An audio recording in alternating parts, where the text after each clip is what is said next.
Beautiful Phillip Island in Victoria is known throughout the world as the Nature Island. It's a place of natural beauty, sandy beaches, tranquil wetlands and unique wildlife experiences. People from all over the world flock there to witness the wildlife and the wild racing. With a wide range of outdoor activities, it's the perfect family holiday location. Of course, with Phillip Island's south coastal position, you're not always guaranteed the perfect weather. Nonetheless, the show must go on, and Phillip Island is the location for the 6th round of the Shannons Nationals.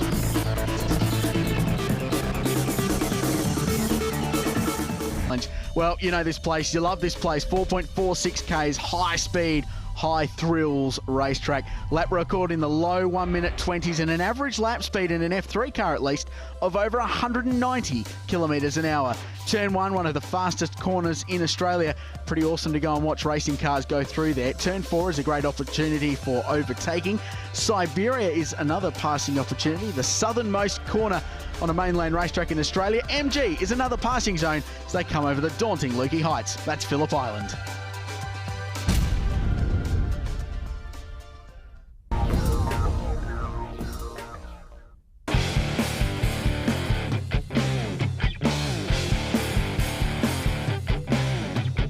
There's no doubt about it, the Commodore Cup is seriously rocking right now. With the smallest possible margin separating first and second in the championship, the battle for series supremacy comes right down to the wire in somewhat atrocious conditions on the island.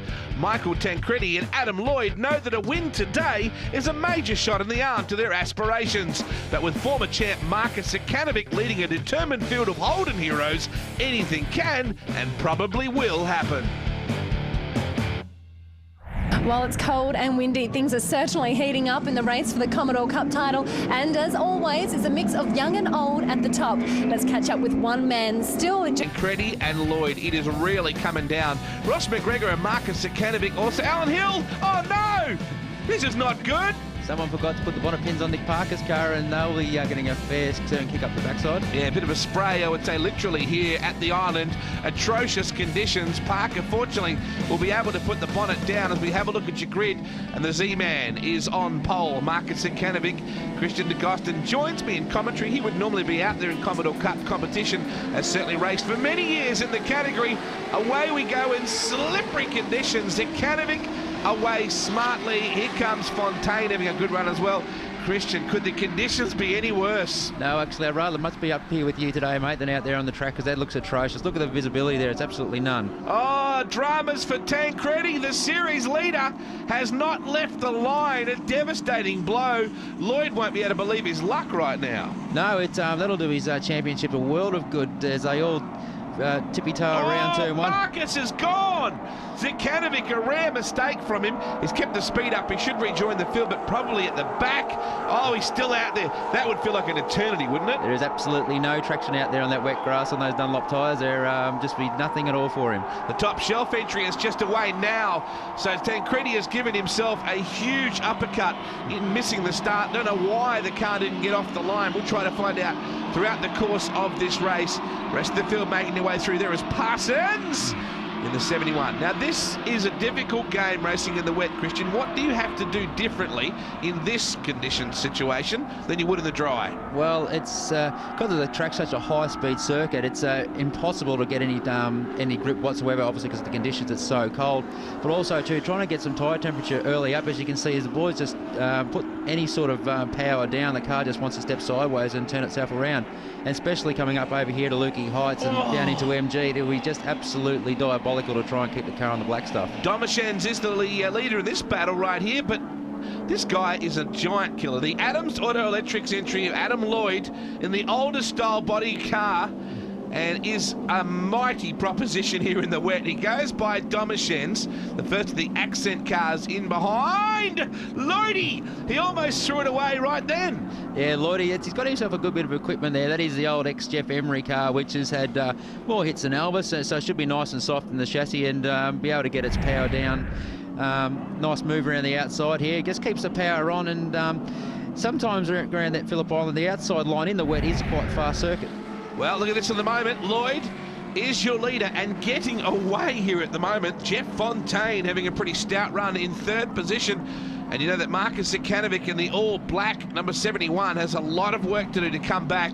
Menzel Glass, great supporters of the Commodore Cup action, round 4 at Phillip Island Grand Prix circuit. Now look at Marcus trying a very different line. Yeah, my eyes are on Nick Parker at the back there. He would have started from the rear of the grid because his bonnet come up, and he's just making inroads in on everyone there. The lights are on, and he's ex-Billy Carter, and what we know about karting is that gives you terrific skills in the wet and terrific car control. Well, look at Lloyd right on the ragged edge here at the moment. A fair bit of camber on the 77 car as well. Big g'day to the folks at Glassworks for getting behind the championship, as well as we see Fontaine working on Domashans and Bates. Bates and Zekanovic run wide there at Honda, trying to coach each other into falling off there, and Bates want to be very ginger on that throttle to get it back onto the track.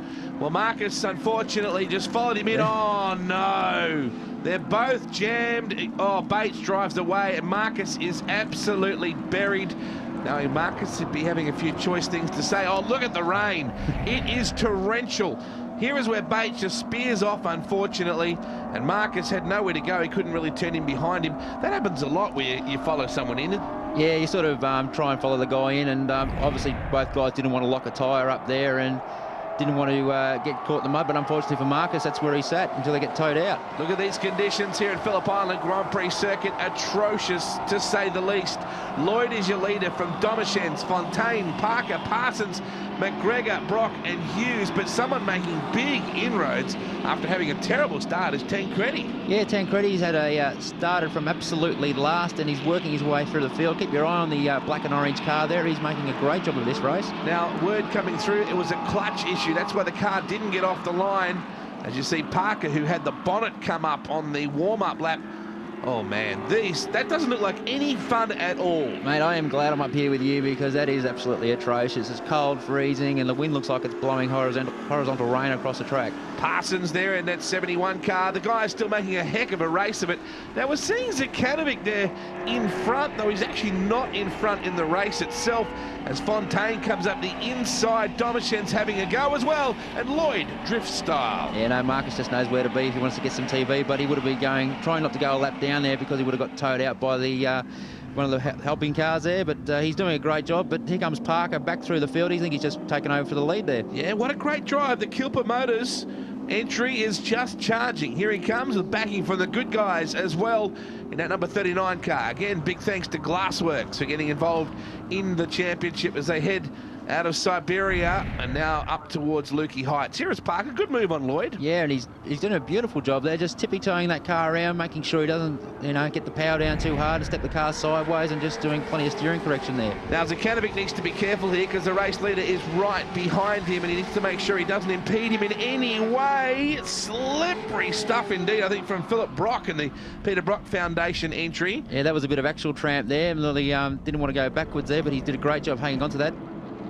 Jeff Fontaine up to third place, as you were pointing out, so he's running very strongly at the moment. We see Parker coming up to put Marcus Zekanovic a lap down. Marcus very cleverly moves out of the way in torrential rain here at Phillip Island Grand Prix circuit. And Parker will be wrapped with this performance, considering how the race started for him. Yeah, he's unbelievable charge from the back, and the boys would have been going overboard on the rain XC. I just noticed Marcus's windscreen is totally fogged up, and so is the side windows there of Nick's car. So that makes it even more spooky for you. Not only are the conditions bad, but when you can't actually see too much of what's outside, that's going to make it even worse. The accent car, as always, immaculate of Jeff Fontaine. Look at these battles. This is not where you want to be. That's Collins there in the 84 car. Tancredi is now up to 11th position. That's an excellent job from the back. He's just doing a fantastic job for what he's had to endure at the start of the race. The cars are hanging on pretty nicely when you consider just how much water, surface water and rain continues to fall on this circuit. Parker is your leader from Lloyd, Fontaine, Philip Brock, Ross McGregor, man who's helping out, bringing a lot of sponsorship support into this category. Josh Hughes, Nathan Collins and Chris Stevenson as we look at your race leader, the Kilper Motors entry of Nick Parker. Well, we actually can't see him because his windows are that fogged up, but yeah, he's doing a fantastic job. And hats off to Ross McGregor this year. He's got his new driving standards mentor in Jeff Emery. He's helping him all year. there, and it's obviously doing him a world of good. He's up there in 5th spot. Oh, the car wriggled just a little bit then for Parker, but he's got a mammoth lead here at the moment as he heads up towards Lukey Heights. How do you keep the windscreen, clear at any point as we see Tancredi now up to 9th position? Is there anything you can do to stop it fogging up? Oh, just oodles and oodles of rain exit before the start of the race, and hope you don't sit on the grid for too long and generate too much internal heat in the cabin. There is the battle for second now. Lloyd is just ahead of Fontaine and Phillip Brock there in the Peter Brock Foundation Lamatina entry. Just coming over the top there might be McGregor as well as they drop down into MG. Tancredi is up to 8th. He's starting to make his run.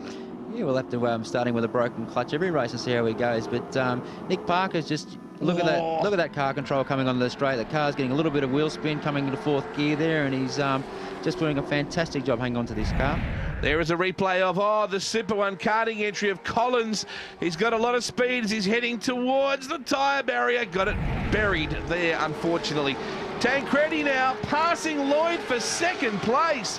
What a huge drive from him in that recent stanza. So this is crucial for the championship with only 1 point separating them. No, this is fantastic. The wet weather is a beautiful medium for any racing category. It really brings out the driver in the category. And look, and Michael and Nick are doing a sensational job today, just proving they are really good drivers. Sometimes not having the best equipment, but the rain's a great leveller. Yeah, the Glassworks replay clearly showing that as Lloyd struggles to keep the car pointing in the straight line direction. Oh, Tancredi right on the ragged edge with the braking. Lloyd in the Adams Auto Electrics car, desperately trying to stay in touch. Yeah, that VH is doing a great job. It's probably a better car than the VS in the wet, but its handling sensational, but not as good as Nick's car. Nick's just got it all in the bag today. He hasn't put a foot wrong. Over the top of Lukey Heights is your race leader, and how it's a massive lead.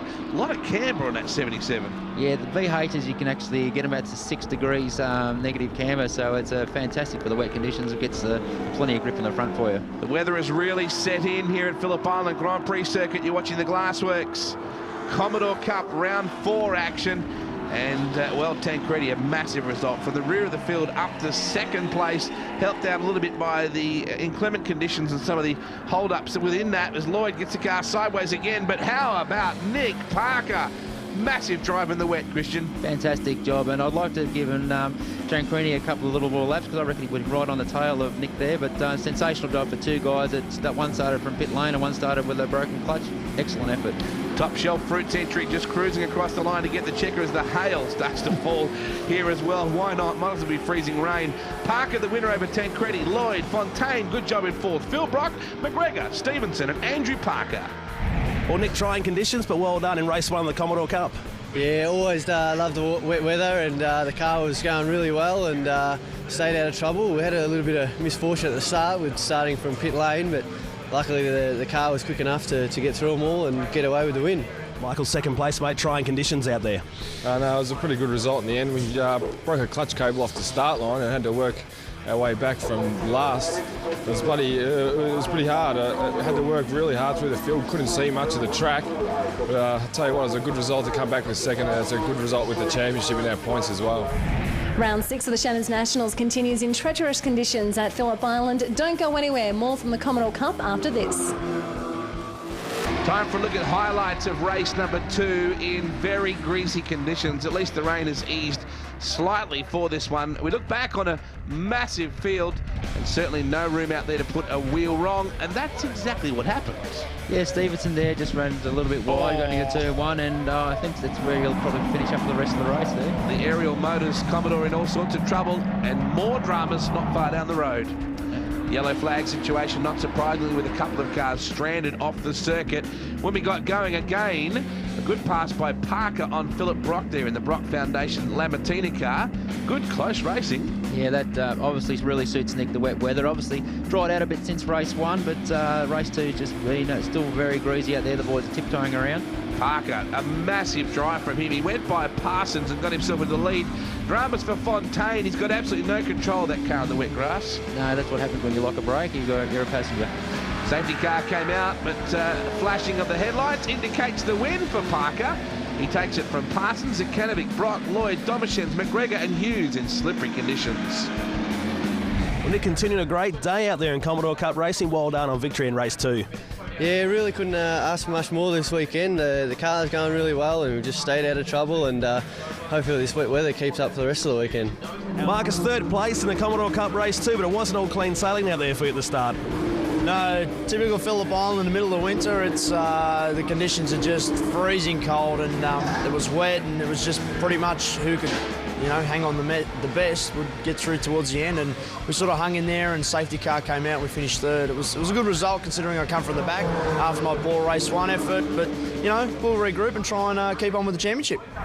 Ross McGregor's an important part of the community in Commodore Cup racing. Not only does he race himself, he's also an administrator and the sponsor of the championship. Highlights now of the third and final race of round 4 of the Glassworks Commodore Cup Series here at Phillip Island Grand Prix Circuit. And Tancredi, as you noticed then, got into the side of Phil Brock and sent him spraying off the racetrack. Yeah, that's good for Phil to keep the power down there. It's the only way he's going to get through that sand trap. Now, this is the interesting part about Phillip Island. You can have parts of the circuit that are dry and parts that are certainly far less than dry. Zekanovic and Lloyd had a great battle going for second. The yellow flag come out for Phil Brock for the turn 1 into altercation, but the boys picked up racing again, and Marcus back on his game again, royal over Nick Parker. Yeah, and as you can see, different conditions, different parts of the circuit. Parsons under siege there from Lloyd. That car is so nimble. Tancredi sideways, so is Parsons. Everybody had the tail hanging right out as Lloyd. Well, that was a very big incident here for Nathan Collins. Still picking up speed, sliding across the grass. That could have been a whole lot worse than it was. Yeah, they were very lucky for that tyre barrier to save him there. But Nick Parker, again, 3 out of 3. Excellent weekend for Nick. He'll be wrapped with that. What a great performance from Nick Parker. He got the win over Zekanovic, Parsons, Tancredi, Bates, Lloyd, McGregor and Jeff Fontaine. Well, Nick, a total domination here in the Commodore Cup. Well done. Yeah, thanks very much. It has been a fairy tale weekend for me, and we couldn't really ask for more out there on the track. Everything went my way and the car was good, and hopefully it's a good sign for things to come. What was the thoughts when that bonnet come up in that first race? You think, oh no. Yeah, there was lots of things that I can't really repeat going on inside the helmet, but no, look, it wasn't too bad a result. Oh, it was a great result in the end. Just unfortunate that happened in the first place, but it's just something to learn between the team, that we make sure things like that don't happen. Well, Dave, well done this weekend. Trying conditions, but you certainly come through the field. Yeah, look, it was really, really good result. Didn't expect that at all, and considering it was wet, hadn't driven the car, hadn't even sat in the car until this weekend. So very, very happy. There's your points. It's still only 1 point in it. Lloyd and Tancredi. Parker has advanced to third. Zekanovic in fourth. What a championship battle this has been. Yes, Wade, the next round is at Malala. It's the first time Commodore Cup have taken on an endurance format. Plenty of new drivers and plenty of old drivers coming back to the ranks. Yes, mate, the few of the old school are coming back. Dean Croswell. There'll be plenty of boys, like a couple of XV8 supercars. Simon Wills and Jason Barguana will be coming to join the ranks. Looking forward to that. The next round of the championship at Malala.